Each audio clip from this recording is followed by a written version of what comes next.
Well, cleaners. So this is Mike's old school. He went to school Wilson here. Middle School. Wilson Middle School. And what years did you go to this school? I'm not sure. Long time ago. Long Yeah. time ago. Now, what we noticed at this place, pre-2000, that's a long time ago. Now, if you'll notice that guy working way up there, those are solar panels up there. Man, those will never get cleaned ever.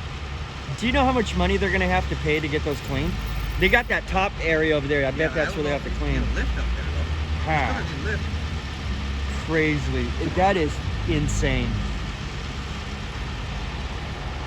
Ugh, that's amazing. Somebody's got to clean those, and I'll tell you what, that's not going to be us.